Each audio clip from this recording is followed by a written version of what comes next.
مين رع حتب؟ رع حتب هو اخو الملك خوفو وابن الملك سنفرو، بس كان قائد جيش. عرفنا ازاي ان هو كان قائد الجيش؟ من القابه اللي على الكرسي وراه، ومن القلاده اللي على شكل قلب. من ضمن القابه ان هو كان كبير كهنه رع في معبد رع في اليوبلس، وان هو كان قائد جيش. في عهد الملك خوفو كان محرم صناعه التماثيل.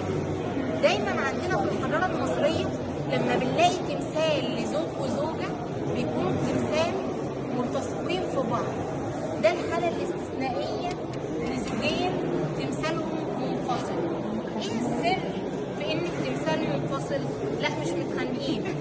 الملك خوفو حرم في عهده صناعه التماثيل، وكان الملك رع حتب الامير رع حتب عمل التمثال ده ليه هو وزوجته، فقرر ان هو يخبيه في المقبره عشان ما يتاثرش. لكن لما جه يدخل التمثال في المقبره كان حجم الباب اصغر من حجم التمثال، فقرر ان هو يفصل التمثال بالشكل اللي احنا شايفينه ده، وهنلاقي اثار الفصل موجوده في النص منه. قرر ان هو يفصل التمثال بالشكل ده ويحط في غرفه دفن تمثال زوجته، يحط فيها التمثال بتاعها، وفي غرفه الدفن بتاعته يحط فيها التمثال بتاعه.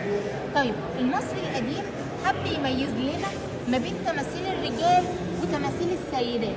دايما السيدات بنلاقي ان هي بتجسد باللبس اللي كانت بتبقى قاعده بيه في البيت، يعني هي ما كانتش بتخرج كده. دايما الستات كانت في البيت بتبقى لابسه حاجه رداء حابك طويل، الرداء بيبقى ضيق وشبه شفاف كده عليها طول ما هي قاعده في بيتها. اما وهي خارجه بيبقى في لبس تاني بتلبسه فوقيه.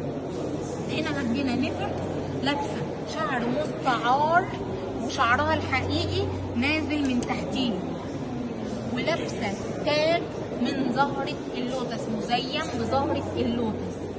وهنلاقيها لابسه قلاده، القلاده العريضه دي احنا بنسميها الأسخ، بتبقى قلاده عريضه.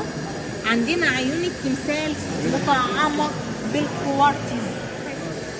Si vedono qui due statue, il marito e moglie, racconto della sua moglie Nefert. Guardate qui l'occhio, lui con i baffi, lui metti اللي شبه الازاز اللي بتدي بريق للعين. لو ضربنا الكشاف